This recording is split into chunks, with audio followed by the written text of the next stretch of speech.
বিশ্ব ক্রিকেটের এক মোড়ল অস্ট্রেলিয়াকে স্বীকার করে বাংলার বাঘেরা তৃপ্ত। তাসমান সাগর পারে ওদের গর্জন। বড় সাফল্যে বাংলার ক্রিকেটের ব্র্যান্ড ভ্যালু বাড়ছে তরতর করে। বলাই যায় এমন জয় পৃষ্ঠপোষক কোম্পানিগুলোর প্রতিনিধিদের বিসিবিমুখী করবে। বিসিবি পরিচালক ও মার্কেটিং বিভাগের চেয়ারম্যান মাসুদুজ্জামান সুযোগটা দারুণভাবে কাজে লাগাতে মুখিয়ে। বাংলাদেশ ক্রিকেটের যে কোনো একটা সাকসেস মার্কেটিংকে অবশ্যই সাহায্য করে, এবং যারা এই সমস্ত খেলাগুলি দেখছে, যে সমস্ত কর্পোরেট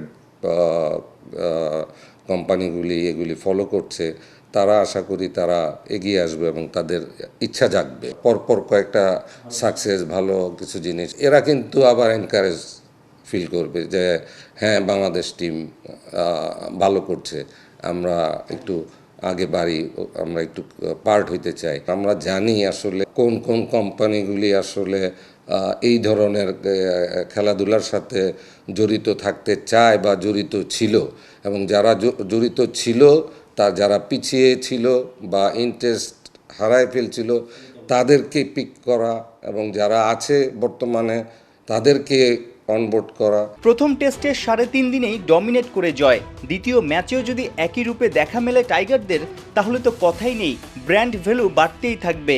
সোনায় সোহাগা বিসিবি মার্কেটিং বিভাগের জন্যে। প্রশ্ন হলো, ব্যাক টু ব্যাক সাফল্য পাবে কোন কারণে? জাতীয় দলের ড্রেসিং রুমটাকে একটা সুখী পরিবার হিসেবেই দেখছেন মাসুদুজ্জামান। একটা টিম, একটা পরিবার, যেখানে সবাই মিলে খেলবে এবং নিজেদের ভিতরে একটা সমন্বয় থাকবে, এবং সেটা আমি আশা করি শান্ত বা মিরাজ ওরা পেরেছে। এটা একটা ভালো জিনিস, এটা একটা পজিটিভ। আমি আশা করি এই টেস্টটাও জিতবে।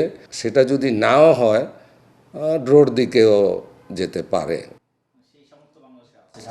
সেই সামর্থ্য আছে, এবং ছেলেপেলেগুলি মানসিকভাবে খুব উজ্জীবিত মনে হয়, চাঙ্গা মনে হয়। মোহামেডানের ক্রিকেট কমিটির চেয়ারম্যান, অভিজ্ঞ এই সংগঠক বিসিবির পরিচালক পদটা কতটা উপভোগ করছেন? তামিমের নেতৃত্বে কোন পথে যাচ্ছে দেশের ক্রিকেট? তামিমের বয়স অনেক কম, কিন্তু তার অভিজ্ঞতা কিন্তু অনেক।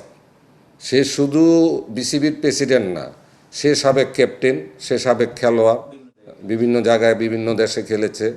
তার সেই অভিজ্ঞতাগুলিকেই আমরা কাজে লাগাতে চাই, সেটা আমাদের জন্য একটা বড় পাওয়া। সাইফুল রূপক, ৭১।